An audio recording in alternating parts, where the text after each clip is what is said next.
Got some good news yesterday. Turns out that Western Speedway should be opening up again soon in the next couple of weeks, which means the Victoria Supermoto will be able to start again. We don't know yet if there's going to be any racing this year, but we will be able to get out on the track again, which is good.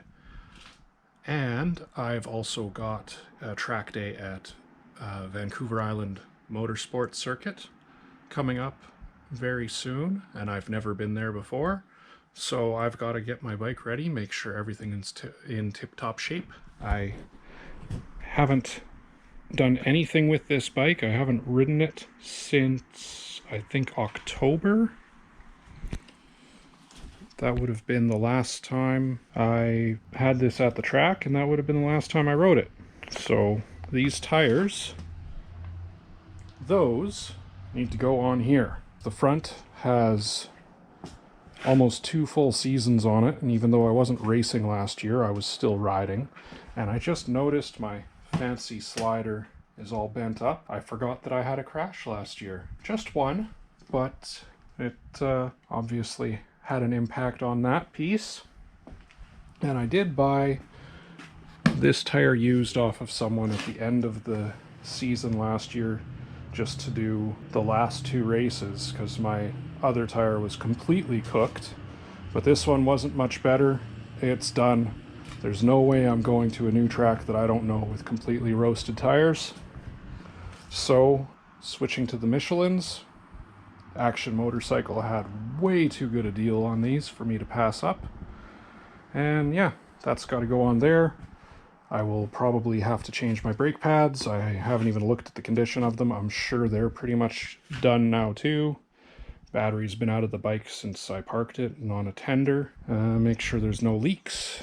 I'm gonna have to figure out what I want to do with the lights. There is an issue with this bike. I've got some kind of electrical issue with the headlight. It doesn't want to work properly right now, but for the track that doesn't matter. It is a street legal bike though, so it would be nice to be able to ride it on the road again, which means I need to sort that out and then take off all the lights just to go to the track anyway. That's the agenda for today. Get this thing ready to go so I can ride again.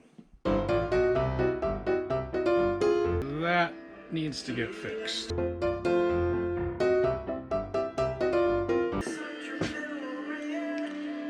A little bit of wear there, but not bad.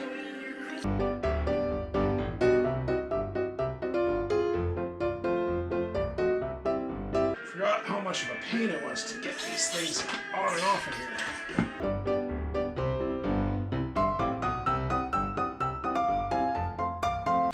When I first started doing Supermoto, I had a 4¼ inch wide rear rim, and I swapped that out and put this 5-inch rim on. I find that there's much better grip with this. It just feels better. Although the narrow rim had a higher, like I was using the same size tire, so the tire sat tighter on the rim, or was more narrow, which meant it had more curve to it, a sharper curve to it, which made it easier to turn in. It turned in much quicker, but because of the shape of the tire and the amount of curve it had, I would always end up only being able to lean over about, or use up about that much of the tire. This part would never get touched, even though I'd be scraping my foot pegs on the ground, simply because of that curve. It was basically curved back underneath by that point, so I wasn't using all of the tire. And the contact patch, because of such a sharp arch, was smaller with the smaller rim. So I've got a wider contact patch with this. I've got better grip. But this seat here, this gap, is pretty big. One time I tried to change this tire with tire irons by hand, and it was awful. So I'm gonna load this stuff up into my truck and take it to the local shop, because it's way easier to just pay someone a few bucks to change it for me than it is to go through the trouble of doing it myself. The wheels are at the shop, waiting for the tires to get changed. I didn't book an appointment, so I just have to wait for them to get that job done in between other projects they've got on the go. In the meantime, I'm gonna give everything a good scrub. Make sure that everything's good. I had a coolant leak. My radiator, the left radiator, had some issues a little while ago. Started leaking, and there's some stains. This is a little dingy looking. A lot of that's just gonna be from the tires, but I'm gonna scrub everything up real good, try and make this as clean as possible for when it has to go through an inspection. I don't know if you can see this, but there's some life left on these pads. I'd say they're at about 50% though. Maybe a bit better than that, but that's not great. I thought I had a couple of spare sets kicking around, and I can't find them, so I guess I don't. I've ordered new ones. I was going to deal with the brakes today while I was waiting for the tires, but I don't feel like doing all of that if I can't even put on fresh pads. I will put in new fluid and change the pads when the new pads come in.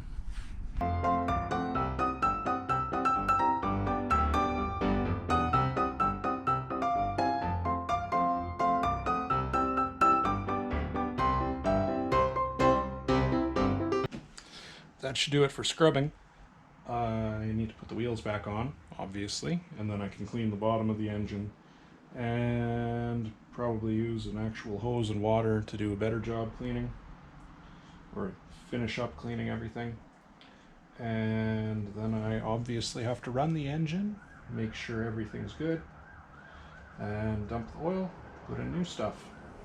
But while I'm waiting for the tires to come back, I might as well take a look at my RC 390 since I plan on taking that to the track as well. The RC looks good. There's no evidence of any leaks or anything like that. I will have to take off the mirrors and turn signals and tail light, and then tape up the headlights to be able to go out on the track, but other than that, it's looking good. The Supermoto's looking fairly good, except I am a little concerned about this gasket on the stator cover. A little worried that that might actually be leaking. And I'm a little concerned there was some evidence of leaking forks as well, which is fairly upsetting since I just had the forks completely redone a little more than a year ago, and this bike hasn't seen a lot of use since then. It's only been going to the track, and it hasn't gone to the track once this year, so I've got to get the wheels, still waiting on them, get the wheels back on, start the engine up, take a look at this, and then I'm gonna have to ride it a bit to find out if the forks are leaking or not. And if either one of those things are an issue, obviously it has to get fixed quickly. While I'm waiting for my wheels, I'm going to figure out what's going on with the headlights. So I got to put the battery in, put the fuses back in. I took the fuses for the lights out because don't need them at the track.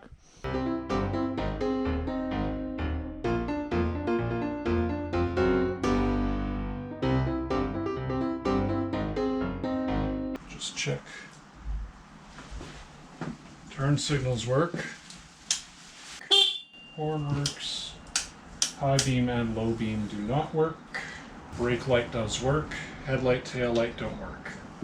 So, figure that out.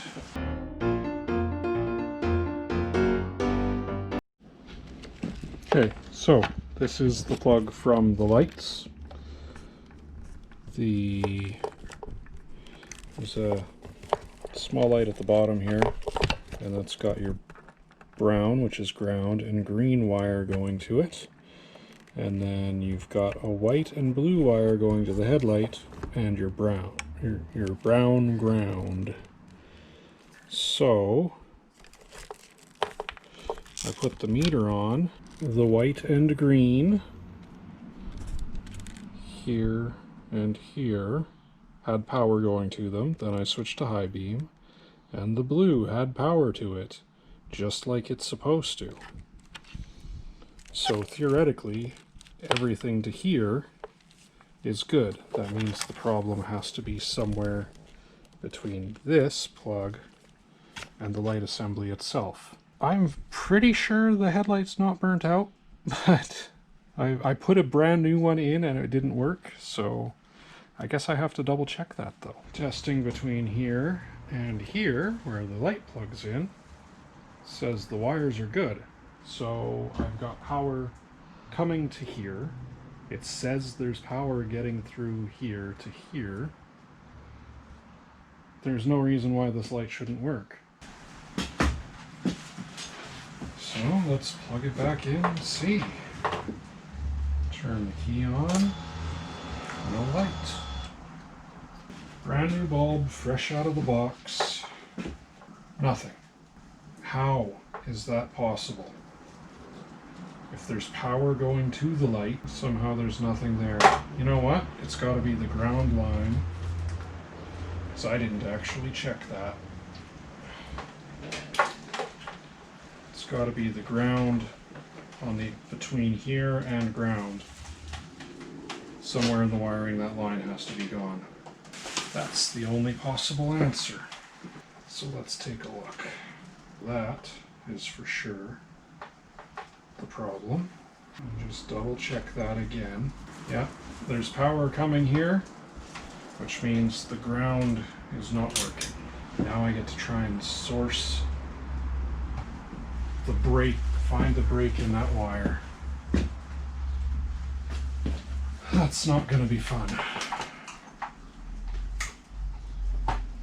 Hopefully it's right up front here somewhere.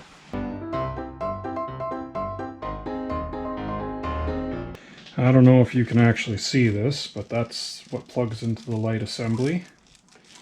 Comes through here, and right behind this mess of wires, this little group of 4 wires goes into the main wiring harness.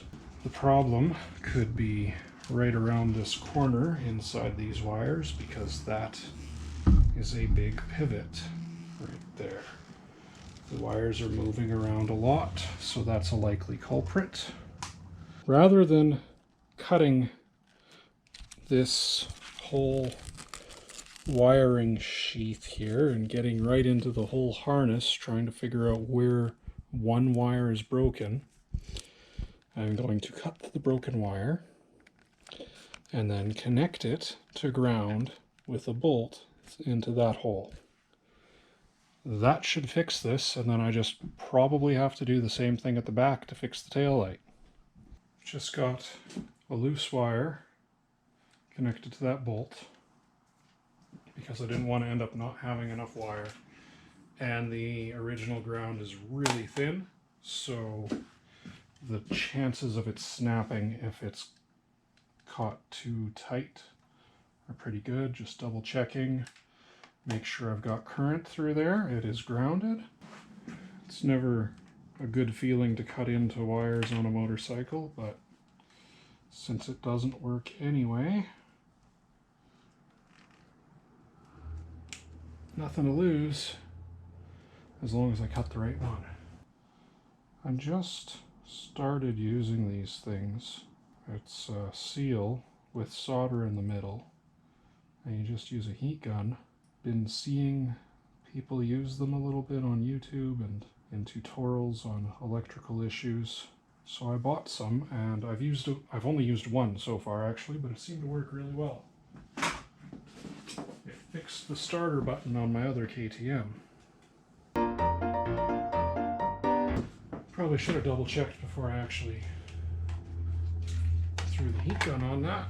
Let's make sure I have current now. That green wire goes to ground.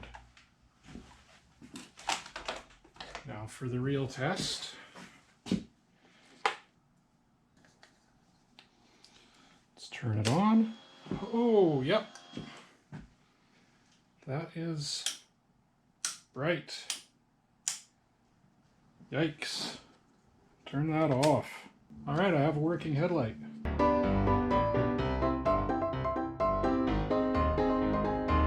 To put an aftermarket light on because I completely destroyed the stock one and I didn't feel like waiting for a new stock one. And this was cheap, so I got this one on. First thing I'm going to do is just check to make sure where I soldered the connections of the stock harness to this light. Make sure that works. Or make sure there is still a connection there. So it would appear that it's actually the LED board itself that's failed here and not the wiring. So when I bend the board, the lights come on. When I release it, they turn off. Doesn't matter what I do to play with the wires. Has no effect on anything. And it doesn't matter which way I bend the board, which is interesting.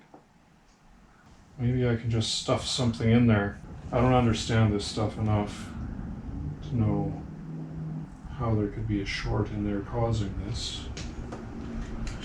But if I can put something in behind it that'll bend it just slightly when I screw that back in place, maybe that'll be enough to get it going until I can replace the thing.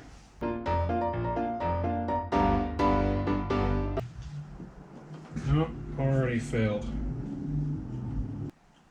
It's just not meant to be. I have to replace this. It was worth a try.